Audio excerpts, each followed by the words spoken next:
Bonjour tout le monde. Mon Dieu, on n'est pas le 29 mars 2023, mais bien le 4 mai 2023. Et aujourd'hui, on vous parle à l'espace cuisine, on vous parle d'insécurité alimentaire chez les personnes aînées. On se parle d'insécurité alimentaire chez les personnes aînées. On va explorer les outils, les enjeux, puis les pistes d'action collective pour répondre à l'insécurité alimentaire chez les personnes aînées. Je suis Erika Salem, je suis chargée de programme pour le Conseil du système alimentaire montréalais, mais aussi chargée de projet pour l'espace cuisine pour la sécurité alimentaire. Et aujourd'hui, le webinaire a été réalisé en collaboration avec les Petits Frères, avec le regroupement des Popotes roulantes, la Cantine pour tous, puis je devrais aussi mentionner le Centre d'action bénévole de Montréal.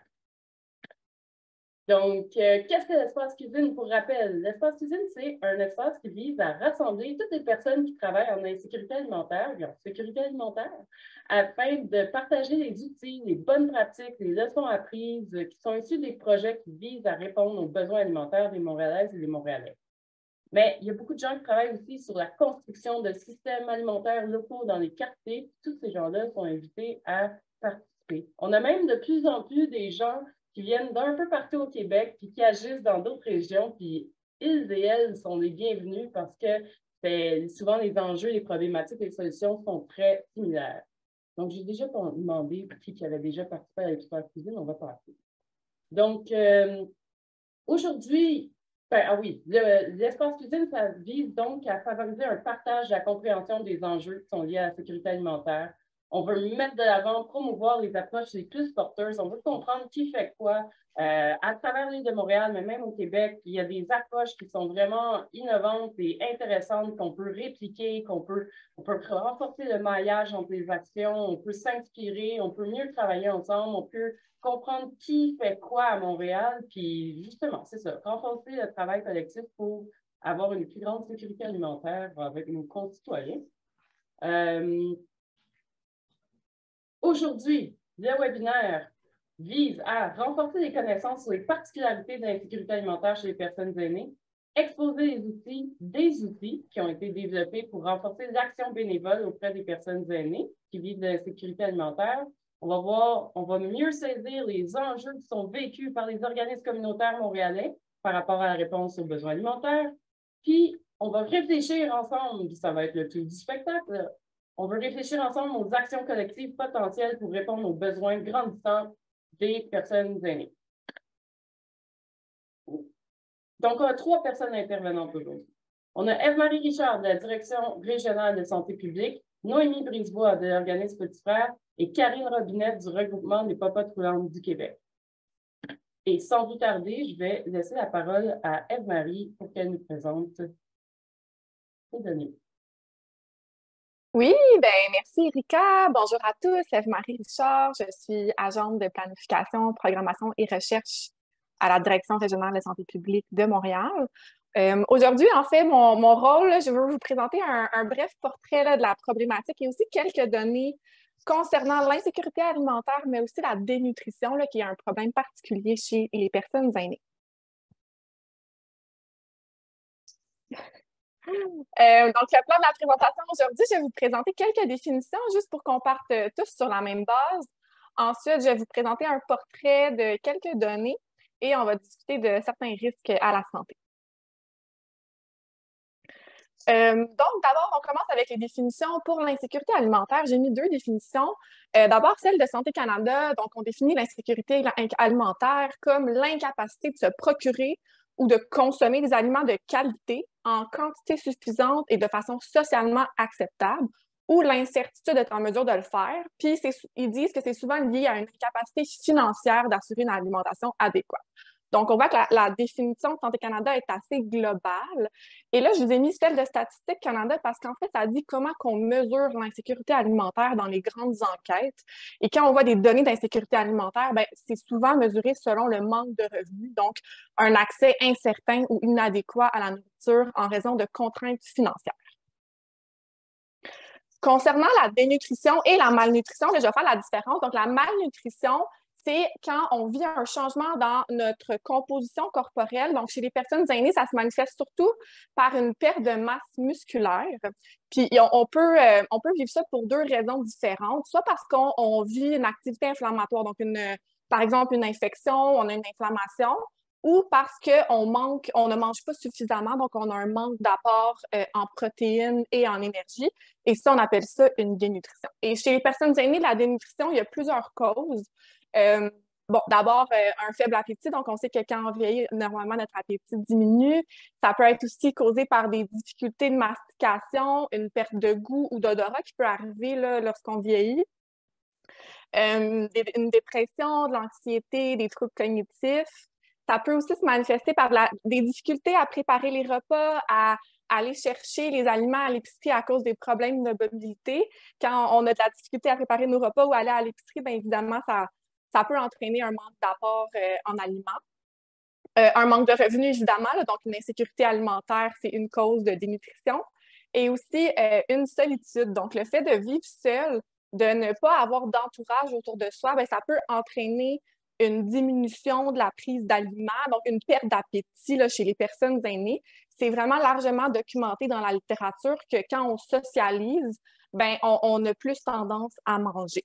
Donc, une dénutrition, ça se manifeste vraiment par une perte de poids chez une personne aînée. Puis quand on parle des personnes aînées, là, une perte de poids, c'est jamais souhaitable. C'est toujours un risque à la santé. Donc là, je vous présente quelques données, un portrait de l'insécurité alimentaire. Là, les données que vous voyez, ça inclut autant les niveaux marginal, modérés et graves d'insécurité alimentaire. C'est une primeur aujourd'hui, c'est des données qui ne sont pas encore publiées, qu'on est en train d'analyser. Ça vient de l'enquête canadienne sur le revenu de 2020. Donc, ce qu'on voit, c'est le pourcentage de la population en situation d'insécurité alimentaire par groupe d'âge de 2018 à 2020. C'est sûr qu'à première vue, ce qu'on voit, c'est que les personnes aînées de 65 ans et plus semblent moins touchées par l'insécurité alimentaire que les autres groupes d'âge. Comme je vous ai dit tantôt, ben, c'est mesuré par le manque de revenus. Puis c'est quand même documenté dans la littérature que la pension de vieillesse que reçoivent les aînés, ben, ça semble protéger les aînés de l'insécurité alimentaire selon les données. Okay? Ben, ce qu'on sait, c'est que dans la vraie vie, c'est peut-être pas nécessairement ça qui se passe. On peut voir aussi là, que de 2018 à 2020, il y a une évolution, puis il y a même une augmentation de l'insécurité alimentaire. Je ne m'avancerai pas là, sur des explications, étant donné qu'on n'a pas eu le temps de les analyser. Prochaine diapo. Oui, ça, dans le fond, c'est des données de l'enquête sur la santé des collectivités canadiennes qui date de 2017-2018. En fait, ce qu'on voit, c'est la proportion de la population en situation d'insécurité alimentaire selon des difficultés que vivent les personnes là, à se déplacer, par exemple, à marcher ou à monter les escaliers ou à aller faire ses commissions ou aller à l'épicerie. En bleu, c'est les gens qui vivent des difficultés. En orange, c'est ceux qui vivent aucune difficulté. Donc, ce qu'on voit, c'est que quand on a une difficulté à se mobiliser, bien, on a plus tendance là, à vivre de l'insécurité alimentaire. Je pourrais pas vous dire là, le pourcentage d'aînés. Les données sont trop petites pour vous dire le pourcentage d'aînés, par exemple, là, qui sont dans la colonne bleue. Mais ce qu'on peut supposer, c'est que c'est en majorité des personnes aînées là, qui vivent des difficultés comme ça et qui peuvent cumuler plusieurs vulnérabilités face à l'alimentation. Donc, autant une difficulté d'accès économique, un isolement social et une difficulté d'accès physique. Ensuite, pour ce qui est du portrait de la dénutrition, on a plusieurs données pas très précises, mais en fait, ce qu'on peut dire en général, c'est que chez les personnes qui vivent dans la collectivité, donc à domicile, ça peut aller de 5 à 30 des personnes, c'est un large gap, là, 5 à 30 des personnes qui pourraient présenter un certain degré de malnutrition et 34 là, des personnes aînées canadiennes, donc 1 sur 3, présentent un risque de dénutrition. Donc, ce que ça veut dire, c'est que ils ont certains risques nutritionnels, soit qu'ils ne mangent pas assez, par exemple, qui ont un manque d'appétit, qui ont de la difficulté à aller à l'épicerie, par exemple. Donc, c'est tous des risques là, qui peuvent éventuellement mener à la dénutrition. En bas, ce qu'on voit, c'est des données de 2022 dans une étude exploratoire menée par la DRSP en collaboration avec l'organisme Petits Frères. On a réussi à rejoindre 68 personnes aînées isolées là, qui étaient accompagnées par les bénévoles de Petits Frères à Montréal et à Longueuil. Et là, je vous présente là, 3 grandes données là, qui ressortaient beaucoup de notre étude exploratoire. 46% des gens qu'on a sondés ont affirmé trouver difficile de préparer les repas. Donc, au niveau des étapes là, pour arriver à manger, bien, l'étape de la préparation des aliments, que ce soit couper les légumes, de cuire les repas, c'est vraiment une étape qui est problématique. C'était pour plusieurs raisons, là, un manque d'énergie, un manque de force ou un manque de motivation. Donc, on voit qu'il y a quelque chose à faire au niveau de la préparation des repas. Il y a aussi 37% des personnes qui ont affirmé manger seules tous les jours. Et comme je vous ai dit précédemment, mais quand on mange seul, quand on est isolé socialement, on a tendance à moins manger. Donc, c'est sûr que c'est assez problématique aussi. Et 41% auraient eu une perte de poids involontaire dans les derniers mois. Et comme je vous ai dit précédemment, c'est jamais souhaitable, là, une perte de poids chez les personnes aînées. Donc, on voit qu'à ces 3 affirmations-là, c'est à peu près le même pourcentage. Donc, ça tourne autour de 40%.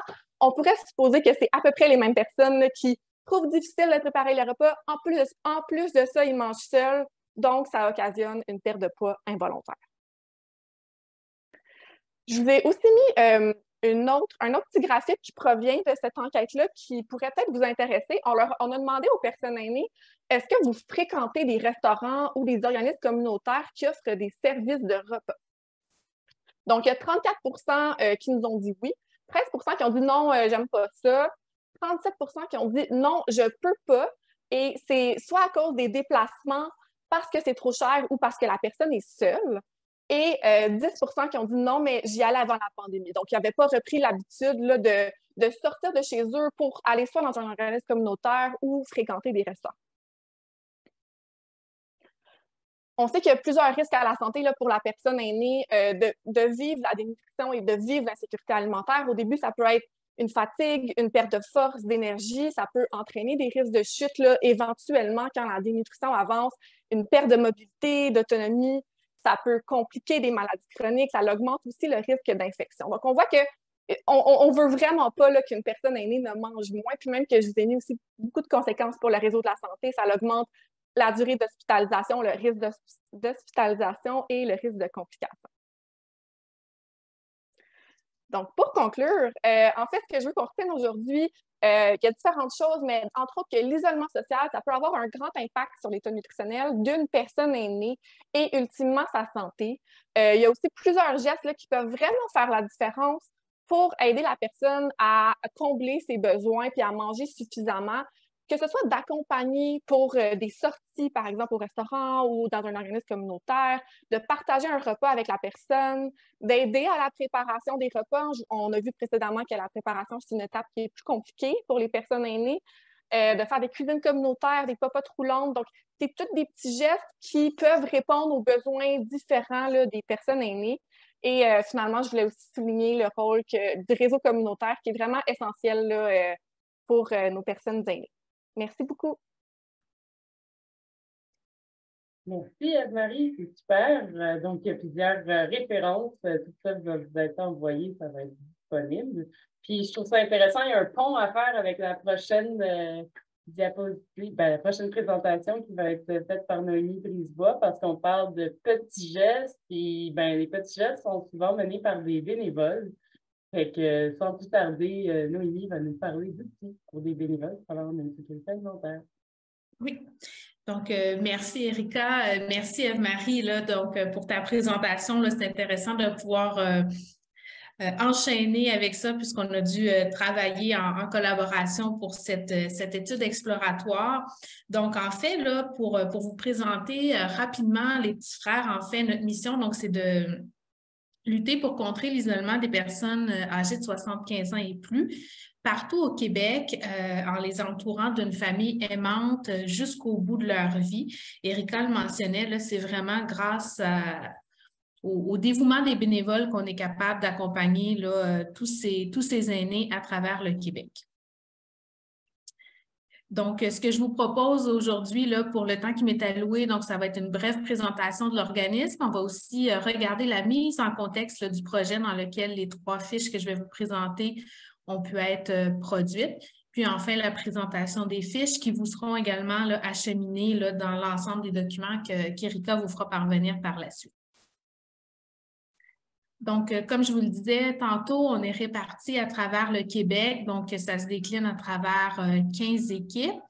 Si je concentre les chiffres sur Montréal, donc on accompagne près de 1000 aînés avec presque autant de bénévoles sur l'île de Montréal. Sinon, à l'échelle du Québec, on est à peu près à 2300 aînés actuellement. Nos critères d'admissibilité, on en a 2. Donc, les aînés aient 75 ans et plus et qui soient sans lien significatif avec leur entourage.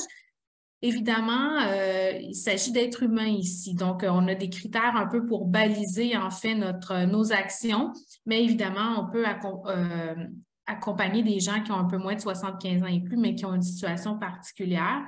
Donc, si jamais dans votre quotidien, là, vous avez des gens que vous croyez qui pourraient être accompagnés par les petits frères, n'hésitez pas à vous rendre sur notre site Internet. Il y a différents formulaires que vous pouvez remplir pour nous les référer, puis on pourra regarder plus en détail avec vous. Sinon, au niveau de nos actions principales, si tu peux juste revenir à l'arrêt. Merci, Erika. Donc, c'est d'assurer une présence dans leur vie via du jumelage avec les bénévoles. Agir pour contrer l'isolement. Donc, on est présent dans les grands moments de leur vie, assurément pour leur anniversaire, les grandes fêtes comme par exemple Noël, le printemps, tout ça, on est présent pour eux. Mais aussi se faire porte-parole des aînés. Donc, sur différentes instances, lorsqu'il y a différentes problématiques, les petits frères vont aller mettre de l'avant la situation des aînés. Merci, Erika. Donc, en fait, une mise en contexte du projet. C'est un projet qui a été financé par la Ville de Montréal, qui s'est déroulé en partenariat avec la DRSP, donc Direction de la santé publique. Eve-Marie a très bien collaboré avec nous. Il y a également l'Université de Sherbrooke avec Nancy et Isabelle là, qui ont été là pour la création des fiches, mais aussi de nombreux collaborateurs. Et Erika a été impliquée, plusieurs autres aussi acteurs du milieu communautaire. Ça s'est déroulé d'avril 2021 jusqu'à mars 2023, donc là, on est vraiment en phase de déploiement. Le sondage a été effectué, comme le mentionnait Eve-Marie, par les bénévoles des petits frères et une analyse rigoureuse par la santé publique. Et nos 3 fiches, donc, qui ont pour thématique comprendre, repérer et agir sur l'insécurité alimentaire. Et le projet a débuté à Montréal, mais on est vraiment en phase de déploiement partout à travers le Québec, à travers nos équipes locales, mais aussi à travers vous, les partenaires. Donc, on a déjà commencé à faire circuler, mais n'hésitez pas à repartager aussi dans vos réseaux. On s'est assuré aussi d'avoir un langage qui n'était pas notre jargon petit frère, vraiment pour que tout le monde puisse s'y reconnaître et que le projet puisse vivre le plus longtemps possible. Donc, rapidement, je vais vous amener donc, sur les 3 fiches que vous avez à l'écran. Donc, la première qui aborde la compréhension, en fait, de l'insécurité alimentaire. Vous avez une définition, vous avez des mythes sur l'alimentation et le vieillissement. Eve-Marie, tantôt, parlait d'une perte de poids qui n'est pas souhaitable. Ça, c'est un exemple qu'on a amené. Mais il y a aussi la spirale de la dénutrition, en fait, qui a été présentée. Donc, ce qu'on a voulu faire, en fait, c'est que ce soit des concepts qui soient simples, faciles à comprendre et surtout à retenir pour les bénévoles, pour qu'après la lecture d'1 ou 2 fois de ces fiches-là, ils puissent avoir les grandes lignes en tête et puis être vraiment alertes pour repérer différentes situations avec les aînés qu'ils accompagnent. Donc, écoutez, vous pourrez les avoir sous les yeux, là, donc vous pourrez vraiment vous les approprier. C'est vraiment pour qu'on puisse faire un survol ensemble aujourd'hui. Donc, pour la deuxième, il y a des petites animations, là, on est très techno. Donc, pour la deuxième qui est repérée, donc c'est vraiment de déterminer les signes d'alerte. Isabelle, donc, qui est la conceptrice des fiches, est arrivée vraiment avec un moyen là, mémotechnique pour se rappeler là, avec la main que vous allez voir en bas. Donc, des éléments, des changements qu'on pourrait repérer au niveau de l'alimentation, du poids, de l'accès, la préparation des repas et de l'état de santé. Donc, pour chacun des 5 signes d'alerte, vous avez une description un petit peu plus exhaustive, mais aussi des questions possibles que vous pouvez poser à la personne aînée. Évidemment, on dit la personne aînée, mais c'est certain que ça pourrait s'appliquer à n'importe quelle clientèle avec laquelle vous travaillez également.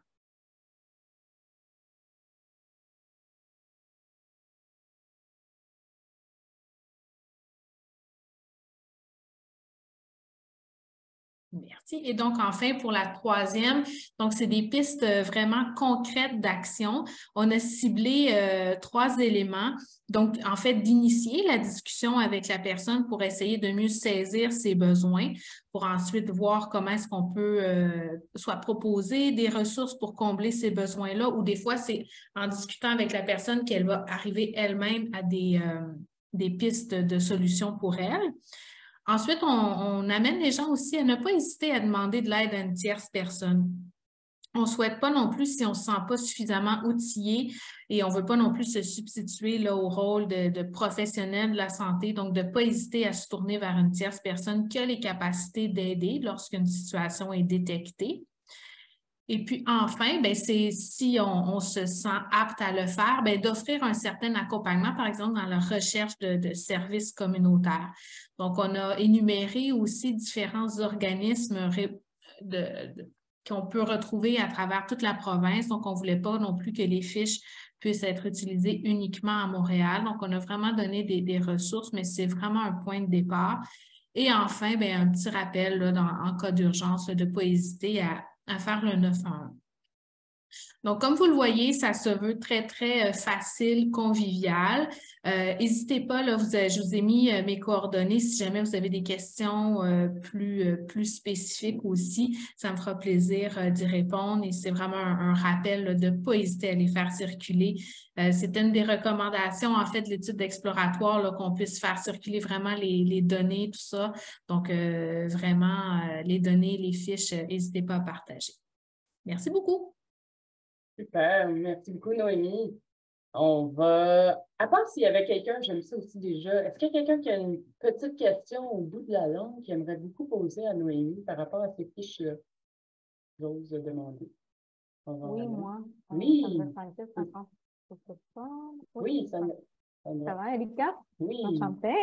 Bon, écoutez, Noémie, j'ai une petite question pour vous. Je ne sais pas si dans les fiches que vous avez montrées ou les analyses que vous avez faites pour mieux desservir les personnes aînées, il y a comme une séparation, une différence avec les personnes qui ont un déficit cognitif ou autre type comment dire, de diagnostic au niveau de la santé mentale.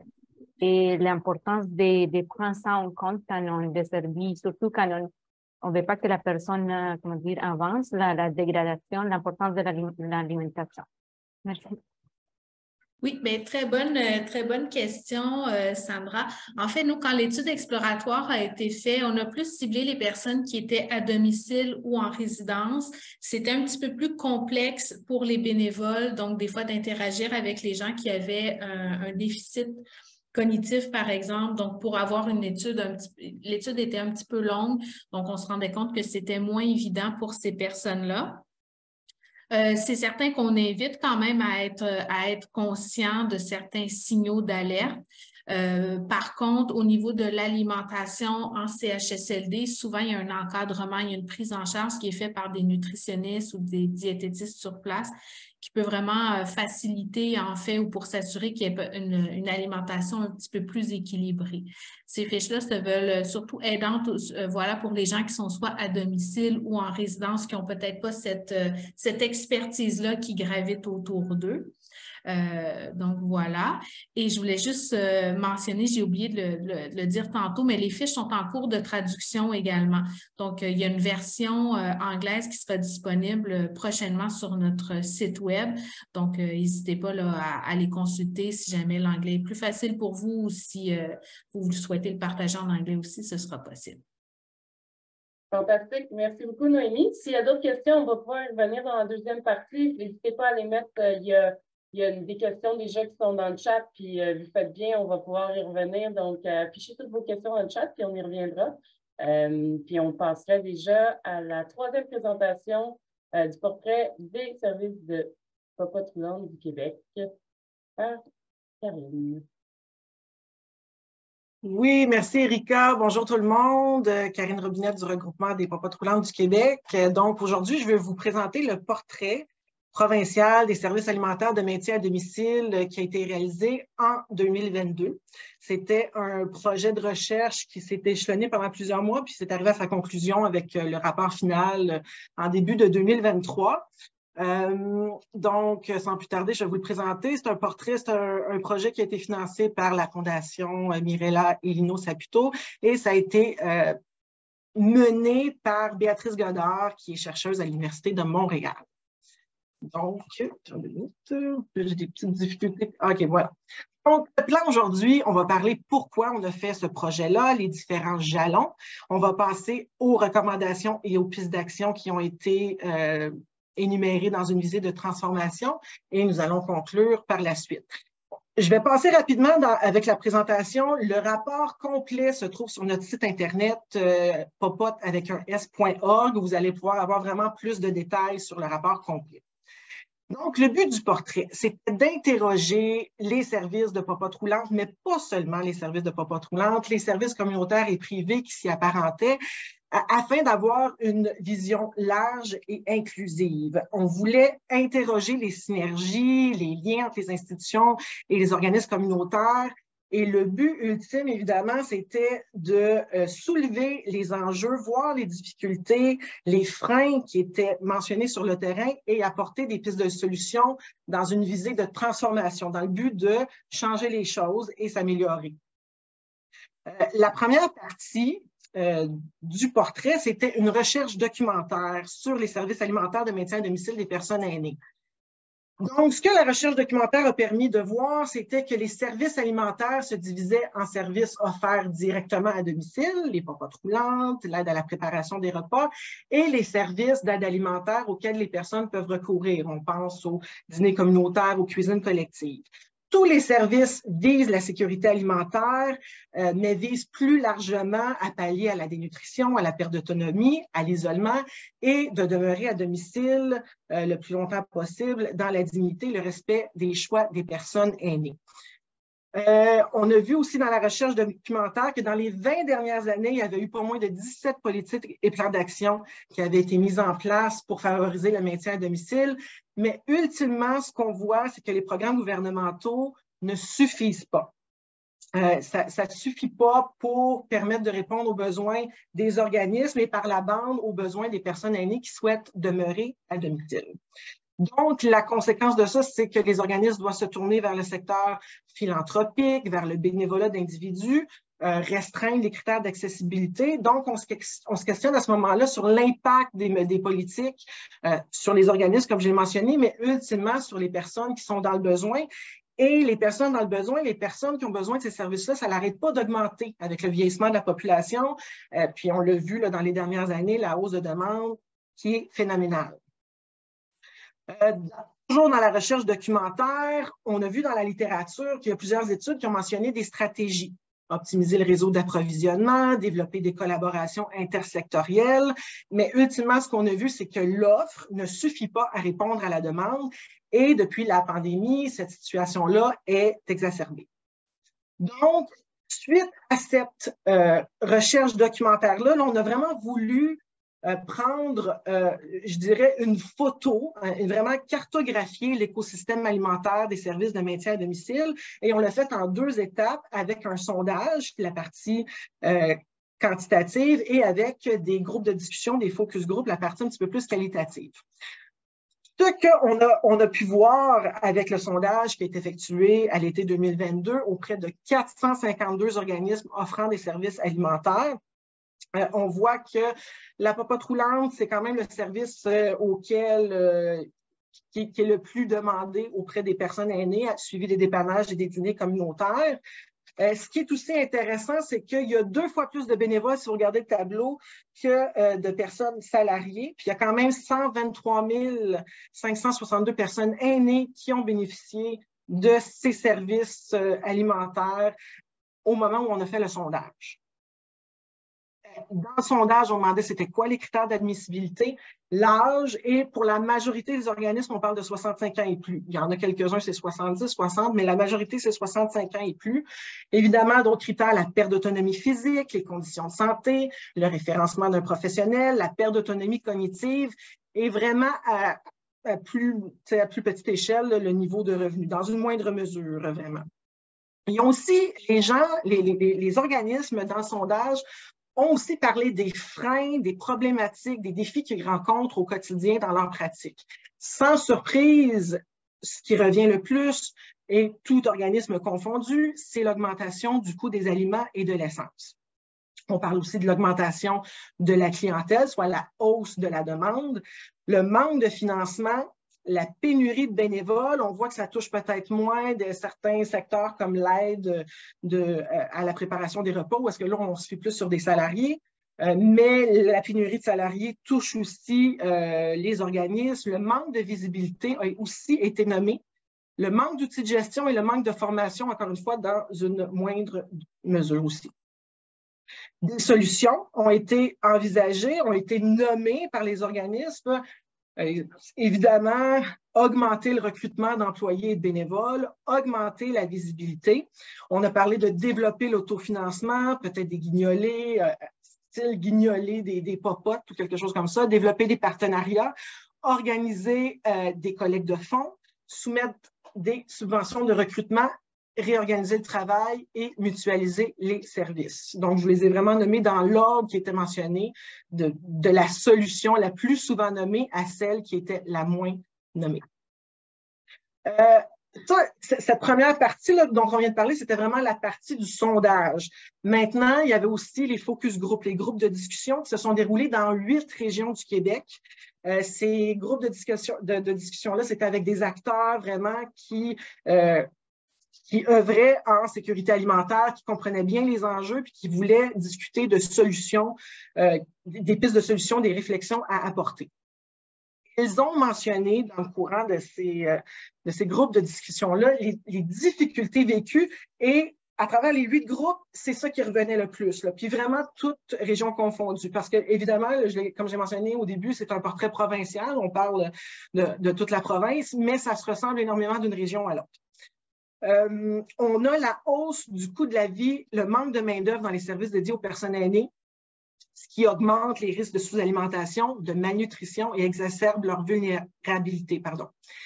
L'inadéquation entre le financement public des services alimentaires, du maintien à domicile, la hausse de la production de repas et l'augmentation des demandes. Parce que c'est sûr qu'on a le financement, puis on a de l'autre côté, les repas coûtent plus cher à faire, puis on a une hausse de demande exponentielle. Ça ne fonctionne pas. L'augmentation de la charge de travail des personnes salariées, puis il y a des liens à faire dans chacune de ces difficultés vécues-là, parce qu'évidemment, quand on n'est pas financé adéquatement, c'est difficile d'avoir des conditions salariales qui sont compétitives. Donc, on voyait dans certains organismes des directions qui allaient donner un coup de main en cuisine, qui allaient donner un coup de main aussi au niveau des livraisons parce que leur charge de travail est augmentée parce qu'il manque de salariés, manque de bénévoles. Difficile au niveau du recrutement et de la rétention. Défis rencontrés avec les fournisseurs de repas. Là, quand on parle dans les services de maintien à domicile des popotes roulantes, il y a des popotes roulantes qui font eux-mêmes leurs repas, mais il y en a d'autres qui font affaire avec des fournisseurs externes. On parle peut-être des hôpitaux, des traiteurs ou même des organismes communautaires qui font les repas, puis c'est la popote roulante qui gère tout le reste, mais fait affaire avec un fournisseur. Et là, ça amène son lot de difficultés, des fois au niveau de la qualité nutritionnelle, des fois au niveau du prix. Donc ça, c'est un autre défi qui a été rencontré, qui était nommé dans les focus group. Les défis rencontrés dans l'approvisionnement en aliments, le manque de soutien pour opérer le virage vert, les organismes ne veulent plus donner leur repas dans des contenants styromousse, mais ont besoin de soutien. Ils sentent que ce soutien-là manque. Et l'isolement des services alimentaires de maintien à domicile et les défis de communication. Donc, ils n'ont pas seulement mentionné des défis, ils ont parlé de stratégies, les plus souvent porteuses, les plus souvent mentionnées, on parlait du partage d'informations, de la collaboration avec les acteurs concernés, la visibilité des organismes. Ces 2 parties-là, on avait la recherche documentaire, on avait la cartographie.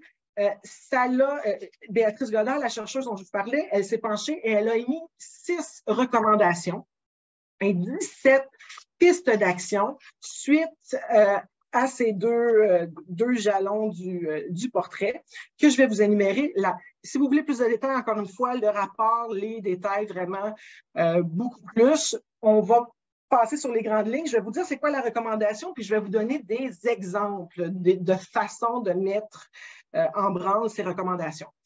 Augmenter le recrutement des personnes bénévoles et salariées. ça fait un petit sens. On peut utiliser la Journée internationale des aînés pour promouvoir le bénévolat. On parle de, parce que la moyenne des aînés, si on parle des popotes roulantes, la moyenne des bénévoles, pardon, c'est 72 ans. Peut-être aller voir d'autres formes de bénévolat, le bénévolat corporatif, aller solliciter un engagement des municipalités. Retenir les bénévoles, peut-être offrir de laver leur voiture, développer un sentiment d'appartenance, qu'ils sentent que c'est comme une famille, donc créer peut-être des partages de repas, donner des repas. Donc, il y a différents exemples comme ça qui ont été nommés dans le rapport. La deuxième recommandation, accroître la visibilité des services alimentaires de maintien à domicile, développer une image de marque pour mettre de l'avant les valeurs des services alimentaires qui favoriseraient alors le recrutement des bénévoles, des salariés, renforcer le référencement entre les organismes du territoire, développer des mécanismes de communication plus efficaces avec, entre autres, les CLSC. Quand on parle de promotion des services alimentaires, faire valoir le travail de vigie des bénévoles qui sont plus que des livreurs de repas, qui s'occupent vraiment, puis on l'a vu dans les autres présentations aussi, qui s'occupent vraiment de voir l'état de santé des personnes aînées. Faire connaître aussi le crédit d'impôt qui est peut-être méconnu là, chez les personnes aînées pour qu'ils puissent voir qu'il y a un avantage à avoir ce genre de service. Profiter de la semaine des popotes roulantes pour développer le partage d'outils, entre autres. Donc ça, c'était la deuxième recommandation. La troisième, développer des partenariats et mutualiser les services. Donc, entre autres, on parle de peut-être développer des alliances. Encore une fois, si on parle des popotes roulantes, celles qui ont plus de moyens, des alliances stratégiques, celles qui ont plus de moyens peuvent parrainer des organismes qui en ont peut-être un peu moins. Développement social territorial, travailler collectivement à réduire les déserts alimentaires, participer aux tables de concertation, créer des ponts entre les tables régionales et locales dans l'intention de renforcer l'économie circulaire aussi, mutualiser les locaux, une autre aussi suggestion qui a été nommée pour les économies de système. La quatrième recommandation, développer l'autofinancement et créer des programmes d'incitatifs fiscaux. J'en ai parlé un petit peu plus tôt dans la présentation, tenir des activités de levée de fonds à grande échelle, peut-être au niveau de la modification de l'offre de services, prioriser les personnes plus âgées, avec des plus grandes pertes d'autonomie, plus défavorisées. On a parlé aussi d'améliorer le crédit d'impôt, hausser le crédit d'impôt parce que dans le fond, l'alimentation, c'est un besoin de base, l'élargir, le crédit d'impôt, pas l'offrir seulement aux personnes de 70 ans et plus, mais l'offrir à toutes les personnes qui utilisent les services alimentaires en maintien à domicile. La cinquième recommandation, exercer une vigilance sur la valeur nutritive et économique des paniers de provisions et favoriser la prise en compte des goûts et des besoins des personnes aînées. Favoriser l'achat groupé auprès de fournisseurs ou la mutualisation encore, le mot qui revient d'espace et d'équipement. Si on reparle encore pour les organismes qui font affaire avec des fournisseurs, développer des pratiques évaluatives pour que les menus soient élaborés en fonction des besoins nutritionnels des aînés, en fonction de leur goût également.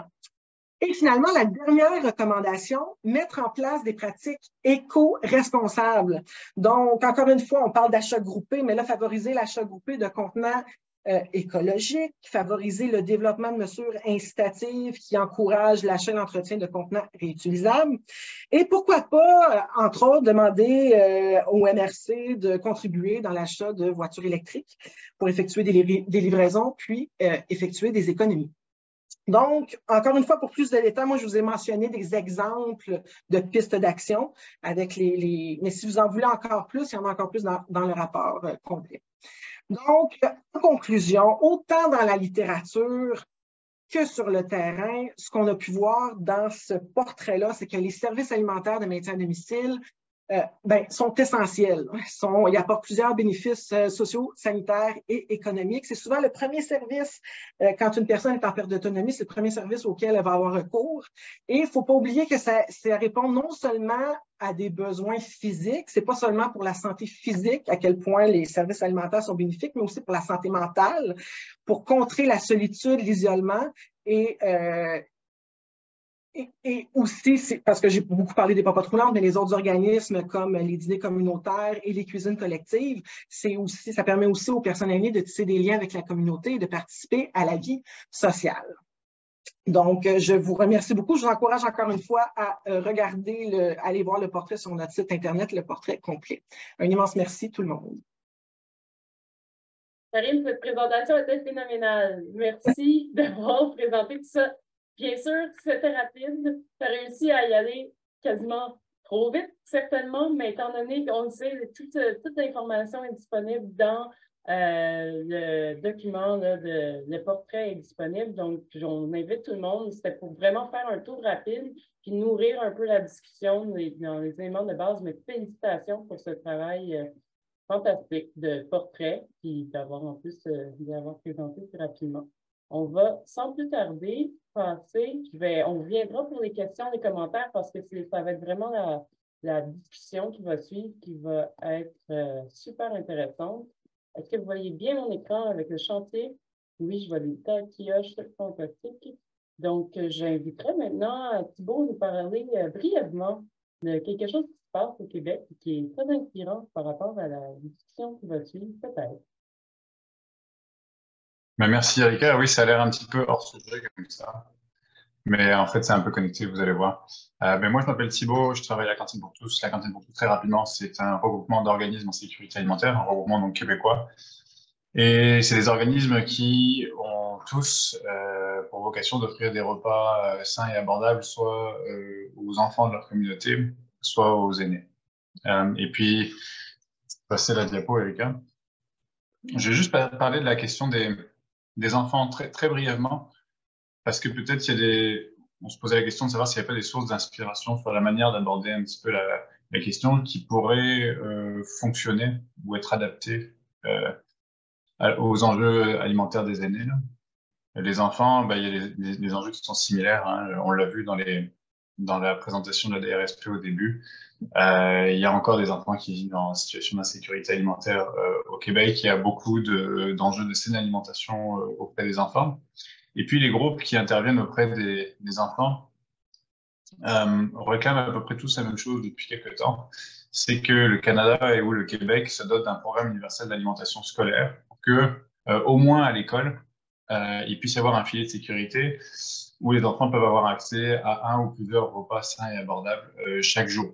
Donc ça permettrait de, renforcer la sécurité alimentaire des enfants en général, quels qu'ils soient, et puis aussi mettre en place des pratiques ou des mesures pour favoriser la saine alimentation des enfants. Et puis les organismes qui...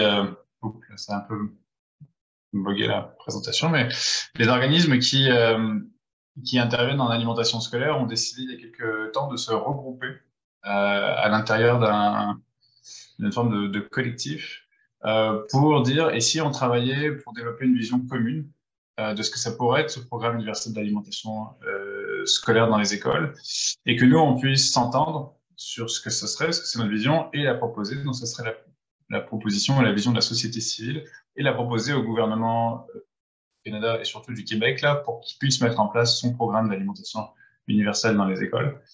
Et donc, cette démarche qui s'appelle le chantier PASUC pour Programme d'alimentation scolaire universelle du Québec, elle vise dans un premier temps à documenter, évaluer et à dresser un portrait des pratiques en alimentation scolaire.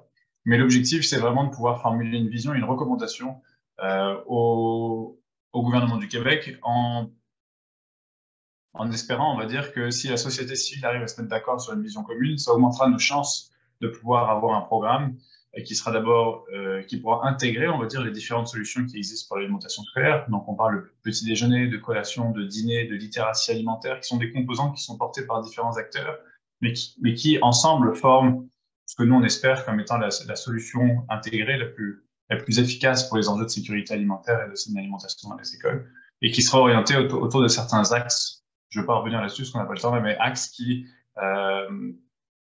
définissent, on va dire, l'orientation de la vision. Donc, ça regroupe donc une diversité d'acteurs, l'association québécoise du service de garde, la Cantine pour tous, le club petit déjeuner, le système alimentaire, le conseil du système alimentaire montréalais, la coalition pour une saine alimentation scolaire, le dépôt, Équiterre, la table des chefs. On a trouvé des bailleurs de fonds, en fait, qui disent, mais nous, on va investir dans cette démarche. Et puis, on est dans les travaux en ce moment. Les premiers résultats vont arriver cet été. pour qu'on puisse commencer ou espérer pouvoir formuler une vision préliminaire à l'automne et commencer nos démarches donc, de plaidoyer, on va dire, l'année suivante. Tu peux avancer, Erika.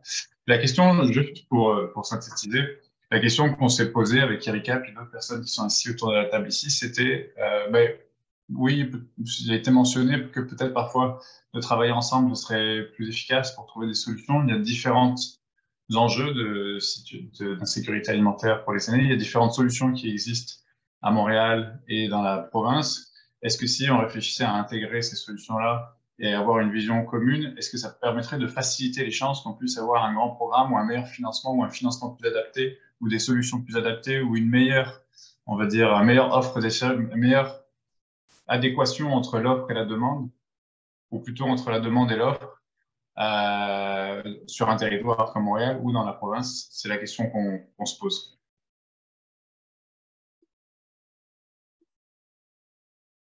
Voilà, c'est tout. Ça a fini, c'est parfait, ça a fini ça, que je n'étais pas certaine si ça avait fini, Thibault. Mais oui, dans le fond, merci Thibault pour cette présentation. L'idée, c'était vraiment de voir, il y a une méthodologie qui est super intéressante par rapport à ce programme d'alimentation scolaire dans les écoles pour les enfants. Est-ce qu'il y a une certaine inspiration qui pourrait venir de ce programme-là? Qu'est-ce qu'on peut faire? C'était un peu la mise en bouche pour est-ce qu'on fait la même chose pour les personnes aînées? Puis, c'est quand même, peu importe quel type de population à laquelle on s'intéresse, la sécurité alimentaire, chez les personnes aînées, par exemple, on voit que c'est quand même assez complexe. Puis, tu sais, j'ai retenu un volet qui me touche beaucoup, que j'ai retenu de Eve-Marie, c'est qu'il y a un volet plaisir, puis l'isolement social, qui est comme un peu la base, qui vient un peu bouger les idées préconçues. La sécurité alimentaire, on n'arrête pas de répéter qui est lié à des problèmes de revenus. Puis, quand on arrive pour les personnes aînées, ça nous rappelle que l'alimentation ici, la base d'alimentation, c'est quelque chose de collectif qui est basé sur le plaisir. Bref, on verra vers nous. Donc là, on a plein de questions à vous poser par rapport, puis certainement vous avez des idées, vous avez des suggestions par rapport à toute cette démarche-là qui pourrait prendre forme tranquillement. Mais avant de passer à tout ça, je voulais juste faire un tour de qui est autour de la table. Là, dans votre inscription, vous avez répondu à la question « Assurez-vous des services alimentaires particuliers pour les personnes aînées? » Puis ça va vraiment de l'aide alimentaire d'urgence avec des paniers, il y a de la vente de fruits frais congelés, il y a de la livraison à domicile, des papotes roulantes, des services, des comptes alimentaires, puis un appui pour l'épicerie, des repas dans les centres aînés. Il y a même du jardinage qui est fait, puis il y a un super projet de ville au taxi en développement. J'aimerais en savoir plus si c'est à Montréal. Donc, on voit une certaine constellation des services qui sont offerts présentement. Ça va jusqu'aux cuisines collectives. Et puis, il y a aussi des gens dans la salle qui font plus le service de liaison. Donc, liaison pour les services alimentaires, du référencement, de l'accompagnement pour des organismes en sécurité alimentaire, de l'aide à domicile, il y a des nutritionnistes, il y a une représentation aussi d'organismes en sécurité alimentaire. Donc, on a des CLSC, des CIUS, des CDC, Centres d'action bénévole. Je voyais 2 grands types d'organisations autour de la table présentement. Puis, la question qu'on se demande un peu, c'est, il y a une demande qui augmente, on le sait. Il y a de plus en plus de personnes dans la sécurité alimentaire, la demande augmente. Par quel bout on commence? Puis, c'est un peu par là qu'on veut lancer la discussion. Si on parle est-ce qu'on veut s'intéresser au maintien à domicile? Puis, cette question-là, on la pose parce que du côté du gouvernement, on parle beaucoup de maintien à domicile. Il y a un intérêt pour travailler, pour prévenir, retarder la perte d'autonomie chez les personnes aînées, mobiliser l'ensemble de la communauté, de la collectivité autour du maintien à domicile. Donc, on parle beaucoup de maintien à domicile. Est-ce que c'est une trappe? Est-ce qu'effectivement, on veut mettre nos efforts un peu vraiment concentrés là-dedans? Ou est-ce qu'il y a d'autres choses autour aussi qu'il faut garder en tête et qui sont importants à mettre de l'avant? Si on travaille sur un maintien à domicile, Est-ce qu'il y a des actions structurantes qui pourraient être plus renforcées?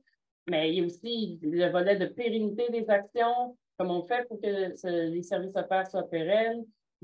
Comment on fait pour aussi, il y a des endroits géographiquement, que ce soit sur l'île de Montréal ou même à l'échelle du Québec, ben, il y a des endroits où est-ce qu'il y a vraiment moins de services. Fait que comment on fait aussi pour développer des services là où est-ce qu'il n'y en a pas?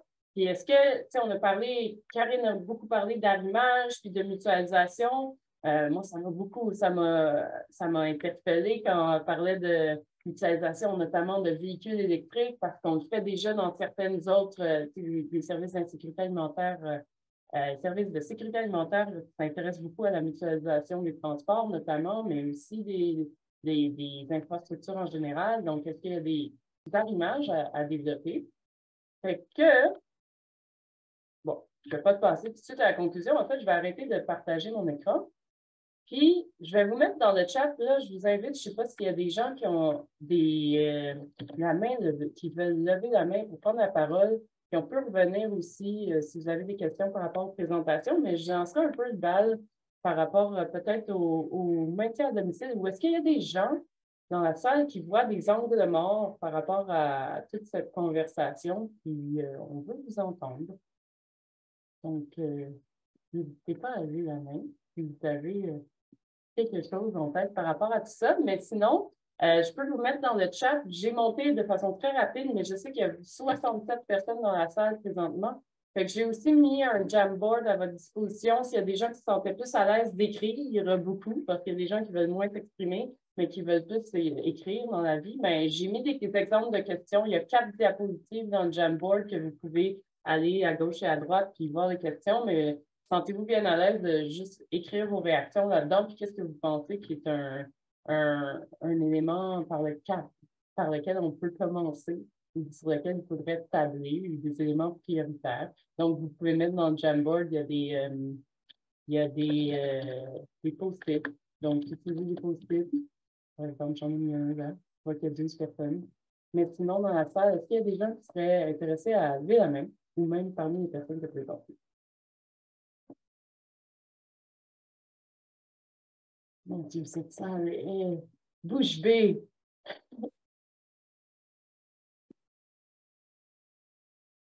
Non? Est-ce que l'idée de partir un chantier pour l'alimentation, le maintien à domicile pour les personnes aînées est une bonne idée? Oui, on a 2 mains levées. Donc, Mylène Archambault.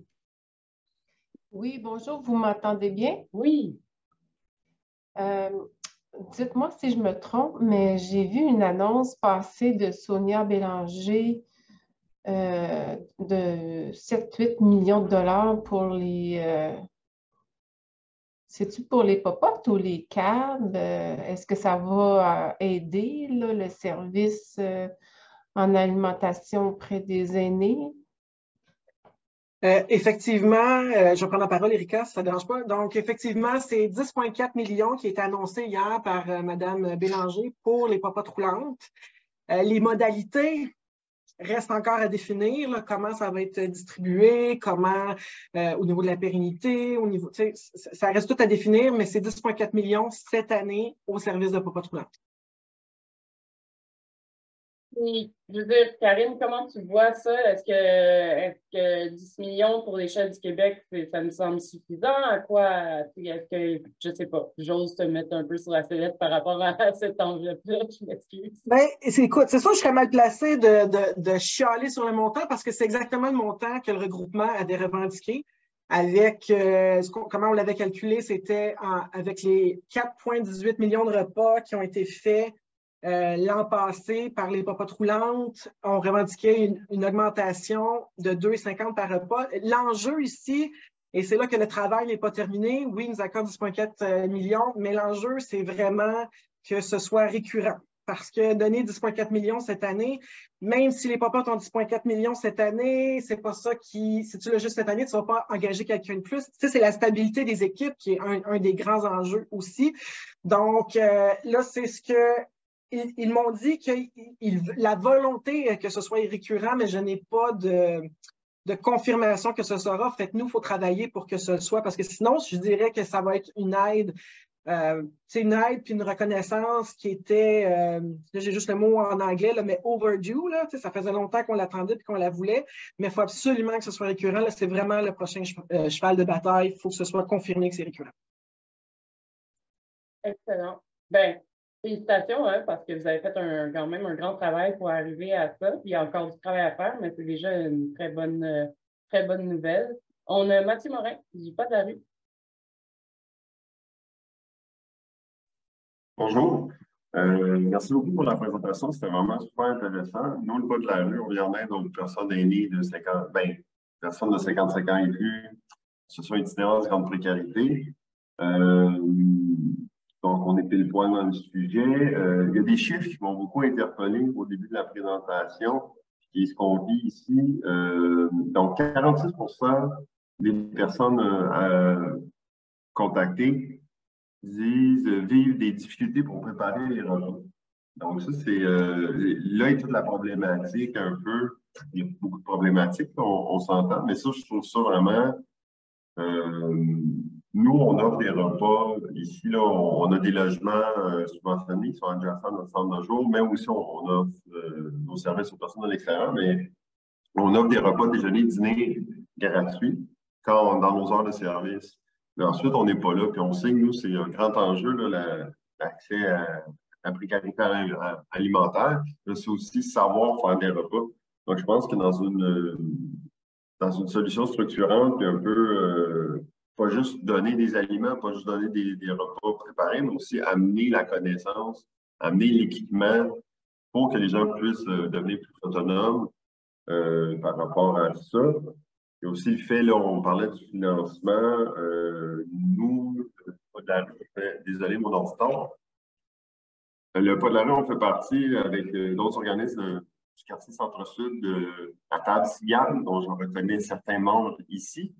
Et on a eu la chance de rencontrer la ministre Chantal Rouleau de l'Action communautaire et la solidarité sociale. On lui a parlé de notre vécu. On a demandé du financement, puis on n'a pas eu de réponse concrète. Donc, il y a ça aussi, l'absence de financement est vraiment difficile. Donc là, c'est 10 millions pour les popotes roulantes. On ne sait pas si c'est récurrent, tout ça. Pour être structurant en tout, il nous faut plus de moyens. Ça, c'est définitif. C'est la première question. On a beau travailler tous ensemble, si on n'a pas les moyens de nos ambitions, ça fonctionnera. Excellent point. On a vu effectivement que oui, les popotes roulantes font un travail phénoménal et super important, mais c'est pas juste ça. Ce qu'il faut faire pour les personnes aînées, les services doivent être beaucoup plus diversifiés que ça. Puis il y a beaucoup de gens qui agissent en dehors des popotes roulantes qui méritent aussi d'être appuyés pour être capables de répondre à leur clientèle, à leurs personnes qui participent à leur programme. On a Alexandre Latendresse, j'espère que c'est dans le bon ordre. Oui. Ben, en fait, à mon sens, il faut continuer à surfer sur la vague que le gouvernement caquiste a lancée avec le soutien au maintien à domicile. Oui, le 10,5 millions pour les popotes roulantes, c'est un excellent début. C'est sûr que ça va aider, mais encore là, comme plusieurs intervenants l'ont lancé, Karine, Mathieu, la question de la récurrence va devenir importante. Mais aussi, un des enjeux majeurs pour les services alimentaires, pour les aînés, c'est aussi l'accessibilité. Donc, il y a quand même des enjeux de mobilité que plusieurs personnes aînées vont vivre à domicile qui vont rendre un peu inaccessibles différentes ressources qui sont plus ou moins près de chez eux. Donc, les dépendances alimentaires, par exemple, comment on peut amener ces aliments-là chez les personnes qui sont encore autonomes au niveau de leur alimentation, qui sont encore capables de pouvoir cuisiner, mais qui n'ont pas nécessairement en mesure d'aller chercher les aliments pour pouvoir le faire.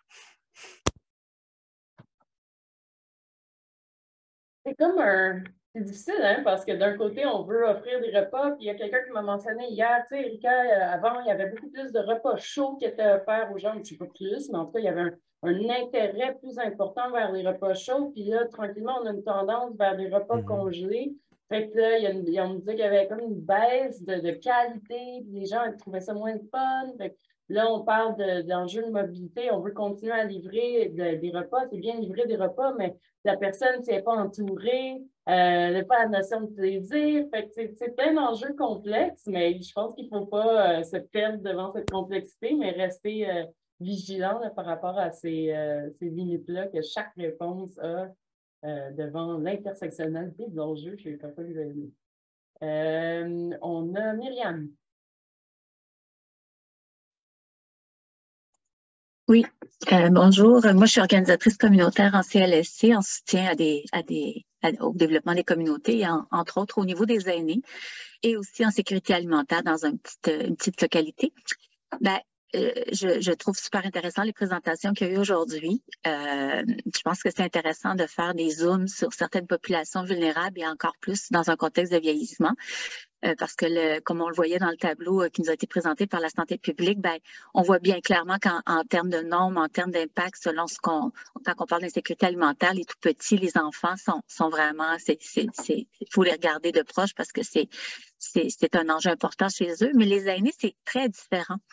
Fait que je trouve ça intéressant. Puis je pense qu'on a beaucoup d'acteurs dans nos territoires qui ont une connaissance fine par territoire. Parce que les enjeux à Montréal des aînés sont particuliers, sont pas pareils qu'en région. Puis dans nos territoires à Montréal, dans des différents quartiers, il y a des particularités. Moi, je travaille dans différents quartiers, puis c'est très différent. Pourtant, c'est le même arrondissement. Juste vous dire comment on doit être très fine avoir ce regard-là, pas vouloir faire du mur à mur. Puis pour ça, je trouve qu'il y a un exercice en amont de connaître qu'est-ce qui se fait déjà. Puis moi, je pense que la sécurité alimentaire, elle est indissociable des gens qui font du repérage, qui vont vers les aînés les plus vulnérables. Des fois, c'est pas l'enjeu de la sécurité alimentaire qui est le premier besoin, mais derrière l'isolement, derrière une problématique d'abus, derrière des problématiques qu'on va avoir décelées comme la pointe de l'iceberg, il y a la sécurité alimentaire. Fait que pour moi, il ne faut pas le détacher de tous nos acteurs ITMAV, Intervention Travail de milieu aînés vulnérables, sous-financés, pas reconnus. Leur financement terminait le 31 mai récemment. Ils ont eu la confirmation de Mme Sonia Bélanger, qui est au secrétariat aux aînés, le 12 avril. Il y a des choses qui ne sont pas... C'est comme il y a des choses qui m'apparaissent. Je trouve qu'il n'y a pas de reconnaissance de tout ce monde-là qui est indispensable et qui est important. Mais je pense à eux, à tous les autres petits organismes qui ont déployé des petits services avec du bénévolat. Il y a comme un exercice de regarder tout ça pour voir qui est dans chacune de nos localités, les connaître, les reconnaître, les faire connaître. Les aînés ne les connaissent pas, les plus isolés. Le réseau de la santé ne les connaît pas. Puis, je pense qu'avant de passer à des actions qui, pour moi, vont être super intéressantes, il faut le faire avec ces gens-là, avec ces acteurs-là. Puis, je fais juste highlighter qu'ils sont de moins en moins assis aux concertations. Ils sont de moins en moins présents. C'est un symptôme, pour moi, qui est inquiétant. Et ceux qui sont le plus aptes à être assis dans les instances qui vont prendre des décisions pour qu'est-ce qu'on va faire, c'est les mieux financés. Fait que moi, j'ai une inquiétude comme organisatrice communautaire qui travaille avec les acteurs, qui travaille auprès des aînés vulnérables, qu'on entend de moins en moins la voix de ces acteurs-là parce qu'ils sont essoufflés. Ils n'ont plus de voix. Fait que pour aider les plus vulnérables, les aînés plus vulnérables, il ne faut pas oublier les acteurs qui sont aussi eux-mêmes vulnérabilisés. Post-pandémie, ça a claqué fort. Juste, donc, important. Puis je pense que oui, il y a des leviers comme celui-là de l'argent, mais je pense qu'il faut ne pas oublier ces acteurs-là qui sont dans les quartiers depuis 30, 40 ans. Puis je vois qu'ils désertent un peu nos concertations. Pas parce qu'ils veulent pas. Ils sont plus capables. Ils sont essoufflés. C'est tellement pertinent ce que vous dites, puis c'est une réalité dans l'ensemble, peu importe c'est quoi le sujet de la concertation, on le voit hier, c'est la même chose, on parlait de gaspillage alimentaire, puis les personnes qui sont sur le terrain, qui en font le plus, sont de moins présentes autour de la table, autour de ces concertations, puis c'est une bonne question de se poser, de comment ne pas les oublier. Vous mentionnez, vous dites les personnes ne les connaissent pas. Je ne connaissais pas les initiatives de travail de milieu auprès des personnes aidées. Je ne peux pas être spécialisée dans tout, mais c'est ça que ça sert aussi. Le travail ensemble, c'est ça le but aujourd'hui, c'est de se mettre ensemble pour penser. Dans le programme PASUC, le programme d'alimentation scolaire universelle, on a fait un portrait, on travaille à faire un portrait par région. Puis Puis ce genre de travail-là qui pourrait être fait aussi par rapport aux personnes aînées serait super important. Puis votre intervention le confirme. Il ne faut pas oublier d'acteurs qui sont peut-être moins là. On a Viviane Gonçalves.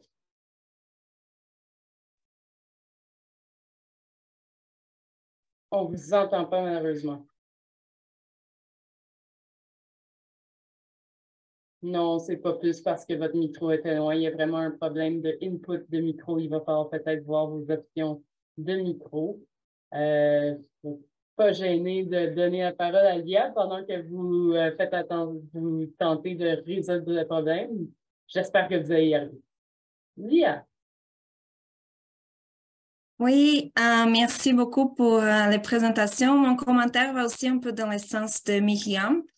Par rapport aux angles morts, moi, je serais intéressée à savoir s'il y a des différents besoins entre les hommes et les femmes chez les aînés et aussi s'il y a des différences au niveau d'origine culturelle, d'origine ethnique et si vous pensez à faire une étude aussi par rapport à l'insécurité alimentaire chez les aînés autochtones.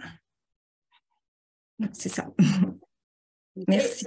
C'est le genre d'informations qu'il faudrait certainement rassembler dans un portrait, puis qu'on devrait, j'inviterais les personnes, s'il y a des personnes qui ont des informations particulières par rapport aux besoins, quand on rentre là, dans les besoins en alimentation des personnes aînées, des sous-groupes de personnes aînées, il y avait des gens qui avaient des ressources, des connaissances ou des données qui pourraient être envoyées à Lia. Lia, je t'invite à mettre ton courriel dans le chat. Puis, s'il y a des gens qui veulent répondre, vous êtes certainement bienvenus. Mais on essaie de rassembler aussi le travail de Lia permettra justement d'approfondir ces connaissances-là. Il y a une question, on parle souvent, il y a un mot-clé qui revient beaucoup, puis c'est la mutualisation. Je me demandais s'il y avait la mutualisation des infrastructures. Est-ce qu'il y a des clés qui vous parlent là-dedans? Est-ce que c'est un mot valise qu'on est tanné d'entendre ou est-ce qu'il y a des services structurants qui pourraient être mutualisés? Est-ce qu'il y a plus de travail? Comment on se met ensemble est-ce qu'il y a moyen de renforcer le travail collectif actuellement ou est-ce que je m'essaie d'aller vers Viviane qui aurait peut-être réussi à arranger son micro? J'ai changé la source. C'est bon. OK. Non, en fait, que je travaille comme intervenant de milieu au secteur de Ville-Marie. Et il y a deux enjeux que je vois souvent, sont deux situations différentes. La première, c'est avec les aînés qui ont l'habitude d'aller à les paniers alimentaires, les dépanneurs sociaux et tout ça.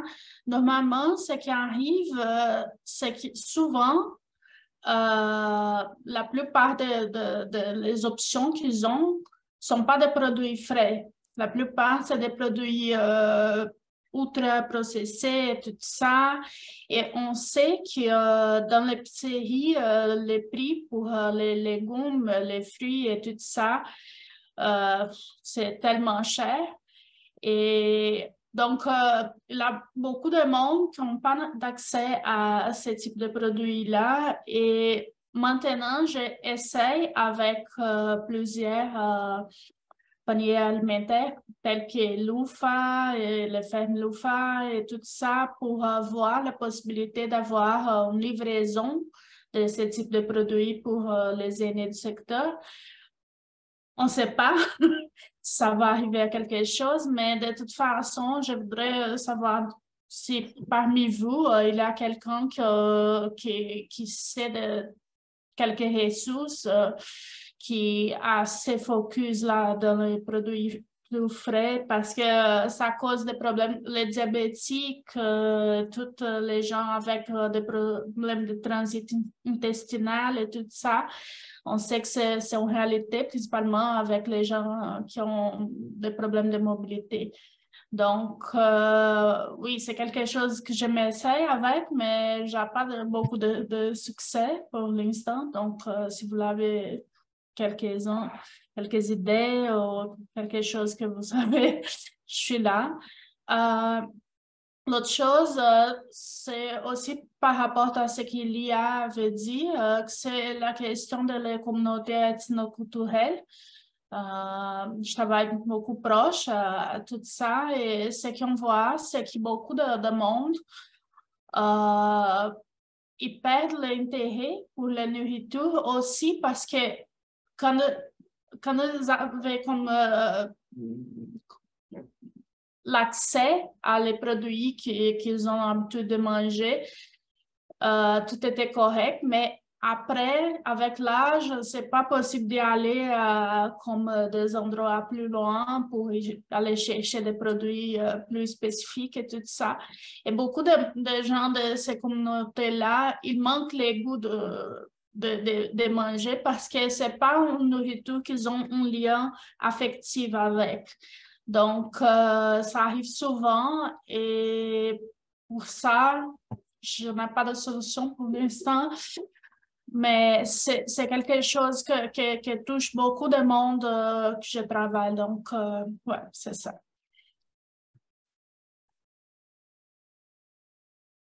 Il y a quelqu'un qui suggère dans le chat de faire un partenariat peut-être avec le Carrefour alimentaire Centre-Sud. Ça serait peut-être à explorer.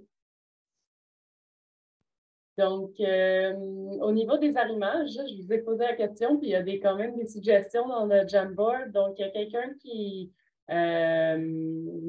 parle au niveau du référencement par les intervenantes et intervenants d'organismes communautaires qui œuvrent auprès des aînés, plutôt que seulement les professionnels des sites. Donc, il y a toutes les personnes qui interviennent dans les organismes communautaires pourraient être impliqués là-dedans. Et puis, il y a de la mutualisation de services de préparation de repas pour les écoles et le maintien à domicile des personnes aînées. Donc, il y a peut-être même un lien entre ce qui se fait pour les écoles et ce qui pourrait faire par rapport aux personnes aînées. D'où la présence de Thibault, notamment, qui travaille là-dedans avec la cantine pour tous. Peut-être que le lien entre le PACSUC et le programme d'alimentation scolaire universelle pourrait être fait. Il y a quelqu'un qui a parlé du modèle français où les mutualisés puis les municipalités et les intercommunalités ont des cuisines collectives centrales qui préparent des repas pour les cantines scolaires et les papas roulants. Donc, ça, c'est peut-être un lien intéressant. Il y a quelqu'un qui parle d'arrimage avec l'agriculture urbaine. Si on a de plus en plus d'initiatives d'agriculture urbaine qui sont liées à l'insécurité alimentaire. Donc, à la place, on essaie de plus en plus de travailler, non seulement pour aller chercher pour avoir accès à des denrées, on cherche à avoir non seulement on essaie de ne plus être dépendant du gaspillage alimentaire, du système alimentaire, mais vraiment d'aller chercher des produits frais, justement, puis des produits, des fois, auprès des producteurs, que ce soit des producteurs urbains, mais aussi périurbains. Donc, il y a des sources d'aliments, il y a des produits frais qui sont accessibles, qui sont disponibles autour de Montréal, puis on essaie de plus en plus de connecter, de voir comment on peut faire pour que l'aide alimentaire soit plus orientée vers l'agriculture urbaine et périurbaine. C'est ça soit plus frais. Il y a quelqu'un qui mentionne la mutualisation d'un camion de livraison au plateau. Puis ça, c'est vraiment fantastique. Je pense que c'est le projet Salade du plateau. Est-ce que c'est un camion électrique? Est-ce que je rêve ou j'en mets un peu trop? Mais je sais qu'il y a un camion qui est nouvellement mis en place, qui est mutualisé entre les organismes sur le plateau. Puis j'étais curieux, je ne sais pas si la personne s'est vue du coup. C'est moi qui ai mis l'info, mais il y a quelqu'un qui est ici, je ne sais pas si c'est encore là, Anne Mitchell, qui est carrément sur le comité, là, le comité sécurité alimentaire. Là. Anne, je t'interpelle, si tu es plus au courant que moi. Là, Oui, je suis là, mais ce n'est pas électrique. Ben, c'est pas bien grave. C'est juste quand même super intéressant. Donc, c'est un camion qui est mis au service de l'ensemble des organismes ou de plusieurs organismes qui travaillent en insécurité alimentaire sur le plateau. Est-ce qu'il y a de la livraison de repas qui est faite pour les personnes aînées avec ce camion-là ou c'est juste pour l'approvisionnement des organismes qui participent? Pour le moment, c'est beaucoup axé sur l'approvisionnement, donc des voyages à Moisson Montréal que plusieurs organismes passer beaucoup d'heures à organiser avec des bénévoles à chaque semaine. Donc, il y a je dirais, il y a peut-être une dizaine d'organismes qui en bénéficient. Il y a d'autres livraisons aussi. Nous, on fait un projet maintenant on construit des bacs de jardinage avec 3-4 organismes. On est allé chercher les palettes de Moisson Montréal en chemin. On les a laissées à un autre endroit. Donc, ça ne serait pas exclu, la livraison de repas. Mais pour l'instant, je ne pense pas qu'il y en ait encore. OK. Puis il y a Carole Derry, probablement, qui veut renchérir par rapport à ce projet. Oui, tout à fait. Pour te dire que ce n'est pas des repas qui sont livrés, mais le programme de Vous êtes le chef des cuisines collectives livre la plupart de nos HLM. OK? Donc, le camion va chercher nos invendus que l'on traite et puis dessert le 3/4 des bénéficiaires de Vous êtes le chef. Donc, on est dans la ligne de pensée que tu as dite. Et si je continue sur la foulée, je pense qu'on voit bien par des commentaires comme ça que le partenariat est essentiel. Que ce soit le partenariat du point de vue de livraison. OK? Donc, moi, toute seule aux cuisines, je peux bien faire mon Vous êtes le chef, mais si j'ai personne pour aller livrer, je suis un peu dans le trouble. OK? Et aussi, ben, moi, toute seule, ce que j'offre, c'est de pouvoir un peu développer leur autonomie pour cuisiner, OK, sans que ce soit compliqué, mais qui sait, je devrais m'élargir un peu plus et m'associer probablement à quelqu'un d'autre. OK, donc c'est un petit peu ouvert, peut-être au popote, pour qu'à quelque part, pour certains autres bénéficiaires, ou bien pour ceux à qui on livre un repas à cuisiner, mais on pourrait aussi livrer en même temps 1 ou 2 repas déjà cuisinés, ça ferait une combinaison plus large. Puis je vais même aller plus loin, il y a probablement les bénévoles des petits frères qui pourraient faire quelque chose avec ça. Donc, je pense que le mot à retenir de ce que je viens de dire là, c'est partenariat. Si on veut une offre plus large, complète, on n'a pas le choix. Ce n'est pas chacun de nos organismes de notre côté. On pourrait offrir quelque chose de beaucoup plus large sans que ce soit hyper compliqué.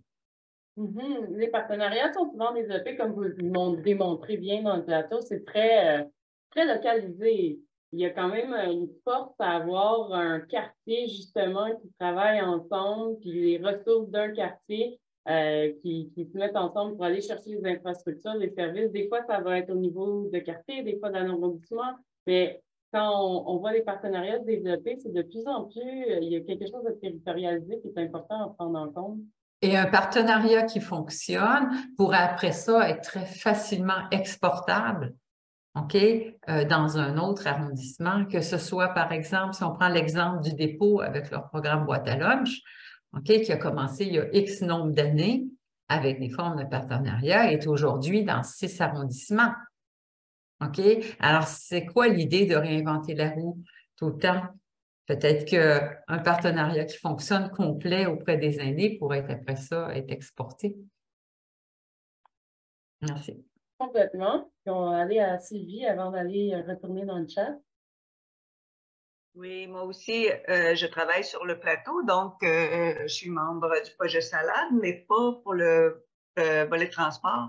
Mais pour compléter au niveau du volet transport, c'est qu'actuellement, bon, il sert plus pour du transport de marchandises groupées, donc soit pour l'approvisionnement des organismes ou livrer en plusieurs.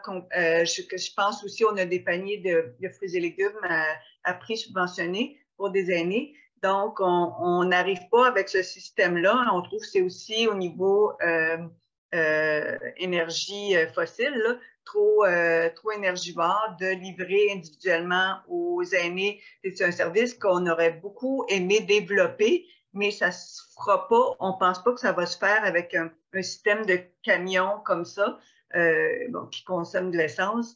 Donc, actuellement, on y va avec les cyclistes solidaires. Nous, à la Maison d'Aurore, il y a quelques personnes qui sont desservies comme ça, mais ça a ses limites. Donc, hier, il fallait vraiment que je me retourne pour pouvoir assurer la livraison des paniers parce qu'il n'y avait pas de bénévoles. Donc, c'est un système qui repose sur le bénévolat. Ça me fait penser que c'est vulnérable quand même comme système quand ça repose sur le bénévolat. Puis ça vaut pareil pour tous les services qu'on offre avec du bénévolat. Donc, il y a toujours une possibilité que les gens ne viennent pas, tout ça. Donc, ça met beaucoup de pression sur les organismes de reposer en grande partie sur le bénévolat. Ben oui, l'idée d'étiquette solidaire est fantastique, puis il fonctionne 3/4 du temps, mais on voit bien que des fois, c'est des défaillances aussi. Même si l'idée est excellente et fonctionne, je pense qu'ils sont rendus, je ne sais plus combien de quartiers qui sont desservis par eux. C'est quand même super intéressant comme alternative. On parle dans le chat de mutualisation des espaces, qui est un enjeu qui revient beaucoup dans le réseau des partenaires qui font de l'action en sécurité alimentaire. Surtout les petits organismes qui ont moins de capacité d'action, puis on se demande pourquoi les enjeux. Je pense que tout ce point-là de mutualisation des espaces en soi, on pourrait vraiment l'approfondir puis pousser plus loin. Il y a eu des initiatives qui ont tenté de répondre à ça avec des plateformes en ligne telles que Mutuali. C'est le genre de réponse de plateforme en ligne assez limite, mais il y a une conversation qu'on pourrait continuer à avoir dans un prochain webinaire sur vraiment la mutualisation des espaces. On mène actuellement une série de webinaires avec le collectif Récolte qui s'intéresse notamment au développement de la mutualisation en général et au développement de pôles alimentaires. Donc, vous allez recevoir des invitations qui vont être en lien avec ça notamment. Je ne sais pas, Thibault, si tu avais des questions pour finir. Il y a des choses, une dernière question. Je pense que la dernière question, ça pourrait peut-être être, est-ce qu'il y a des gens qui sont intéressés? Je veux dire, est-ce qu'on continue cette conversation? Est-ce qu'on travaille ensemble pour former un chantier d'alimentation des personnes aînées? Est-ce qu'on fait je veux dire, il y a le portrait des cuisines collectives au Québec qui viennent mettre une bonne base, mais il y a d'autres services aussi. Est-ce qu'on veut mettre en lumière ensemble qu'est-ce qui devrait être fait, notamment peut-être pour le maintien à domicile des personnes aînées? C'est une problématique qui va juste aller en grandissant. Puis, il y a je veux dire, tous les gens, les personnes dans la salle sont intéressées certainement par la question, mais est-ce qu'on fait un passif de personnes aînées? Oui, Viviane. Non, juste parce qu'on a parlé au chat ici, et, il y a aussi une vision que je pense que c'est beaucoup plus américain parce que et parfois, je pense qu'on achète ça sans regarder les paquets au complet, tu sais. C'est la vision de santé, comme si la santé, ça a été comme juste des volets de santé. Comme on parle de la santé alimentaire, puis on parle de la santé mentale, puis la santé physique et tout ça. Quand finalement, on pense le sujet d'une façon globale. La santé, c'est entière. Donc, ça ne vient pas toujours séparé. Donc, quand on parle aussi de le maintien à domicile, parfois, ce que je vois dans toutes les rencontres avec les organismes, les CLSC, tout ça, en train de décision, si la personne est capable ou non de rester toute seule à la maison, on parle de chaque volet comme si c'était des choses isolées et principalement l'affaire d'alimentation. Si on a un popote roulante, par exemple, j'ai un cas, la popote roulante est là, mais le monsieur n'est pas capable même de manger toute seule. Donc, même quand on livre, et on livre toujours, le monsieur est en dénutrition, complètement maigre et tout ça. Donc, c'est des enjeux que parfois, je pense que quand on pense la santé ici, je pense qu'il faut penser d'une façon plus globale, sinon on tombe toujours à les mêmes affaires de regarder la situation d'une façon très, une optique très serrée, je dirais. Mais ouais, Merci beaucoup, Viviane, de nous rappeler parce que c'est pour ça qu'on dit l'importance de travailler avec l'ensemble du réseau communautaire et tous les services de référencement qui sont disponibles. Une personne qui a besoin qui a des besoins en alimentation, ont certainement des besoins connexes, puis pour y répondre, ben, c'est avec tous les services qui sont disponibles dans la communauté qu'on réussit à y répondre, là. Donc, il faut qu'il y ait une communication entre toutes les personnes tous les services qui sont offerts. Puis Thibault qui a même vu. Ben ouais, je vais rebondir sur ce qui vient d'avoir été dit là. Je pense que quand on a parlé d'alimentation scolaire, on s'est posé la question, mais qu'est-ce que ça prend là pour que le problème soit résolu? Donc les problèmes, on en a cité beaucoup aujourd'hui. Des solutions qui sont parfois locales, parfois régionales, parfois nationales. Il y en a un certain nombre qui existent à géométrie variable d'un territoire à l'autre, etc. Il y a même été question parfois d'exporter des solutions qui fonctionnent. Je pense que l'idée derrière la réflexion qu'on proposait à un certain moment, c'était de se dire, mais ça prendrait quoi pour qu'on arrive à, par exemple, se débarrasser d'une bonne partie de l'insécurité alimentaire des aînés. Puis évidemment, c'est peut-être pas juste une question d'alimentation. Si c'est pas juste une question d'alimentation, il faut que les acteurs qui sont concernés ou qui pourraient faire partie de la solution puissent aussi être assis autour de la table et qui contribuent aussi à développer cette vision pour qu'on se débarrasse de la sécurité ou la dénutrition ou peu importe ce qu'on veut mettre dans la réflexion des aînés. Puis de voir quelles sont les solutions qui sont dans le cocktail de solutions, là, quelles sont celles qui sont beaucoup plus adaptées à être mises en place à un niveau local, quelles sont celles qui sont régionales, quelles sont celles qui sont nationales, puis d'essayer d'avoir une vision vraiment complète et commune, à partir de laquelle on pourrait commencer à mettre en place certaines choses progressivement, petit à petit. On sait bien que c'est pas du jour au lendemain qu'on va avoir la solution idéale, mais je pense que si on veut, enfin, l'idée qu'on avait avec le chantier le PASSUC là pour les enfants, c'était qu'on se dit, ben, on essaye d'avancer tous ensemble dans la même direction, plutôt que chacun avance dans la direction sans vraiment avoir un objectif commun. Donc, en tout cas, moi, je sais qu'à la Cantine pour tous, on est très intéressé par cette démarche-là, puis on serait intéressé à travailler avec tous ceux qui le souhaitent, évidemment, là, quel que soit le secteur d'activité dans lequel ils sont. Merci beaucoup, Thibault, pour ce mot qui va être qui va devoir être le mot de la fin.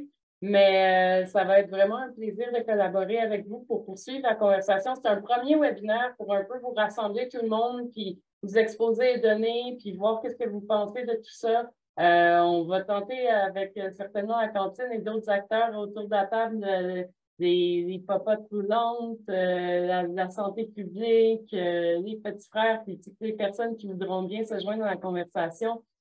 Continuer à pousser cette réflexion-là, puis pour mieux travailler ensemble, puis avoir des recommandations au niveau du gouvernement, puis de voir comment on peut mieux répondre aux besoins des personnes aînées qui vivent l'insécurité alimentaire.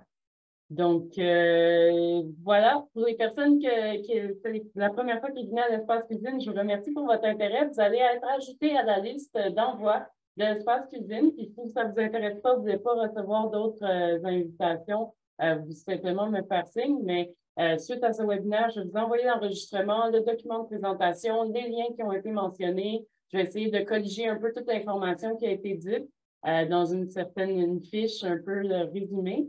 Puis le prochain webinaire va se tenir, on dit, je n'ai pas la date devant moi, mais à la fin mai, je ne veux pas vous dire n'importe quoi, on va avoir un webinaire sur l'étude parcours qui est mené par la chaire Cassis et qui permet de mieux comprendre c'est quoi le parcours des personnes qui vivent l'insécurité alimentaire. On a des données super intéressantes de l'Université de Montréal qui vont nous permettre de mieux comprendre un peu pourquoi des gens vivent l'insécurité alimentaire, puis est-ce qu'elles s'en sortent, est-ce qu'elles demeurent en insécurité alimentaire, puis voilà, quel est leur parcours de l'insécurité alimentaire. C'est le 25 mai. Merci, Anna. Donc, 25 mai, même heure, 10h30, vous allez recevoir l'invitation. Donc, n'hésitez pas à nous écrire, à répondre, puis à contribuer à la réflexion si ça vous intéresse de continuer à vous impliquer de façon proactive sur cette question-là d'insécurité alimentaire chez les personnes aînées. On est très intéressés à collaborer avec vous, à vous entendre, puis à continuer tout ce travail-là qu'on vient de lancer. Donc, je tiens à remercier Thibault de la Cantine pour tous, Alexandre Tendresse du Centre d'action bénévole de Montréal, Karine Robinette du regroupement des popotes roulantes du Québec, Noémie Brisebois des Petits Frères et puis Eve-Marie Richard de la Direction de la santé publique, de la Direction régionale de la santé publique pour leur collaboration dans ce webinaire-là. Puis merci tout le monde pour votre travail quotidien pour réduire l'insécurité alimentaire à Montréal puis la construction de systèmes alimentaires locaux durables. Et puis, ce sera un plaisir de vous revoir.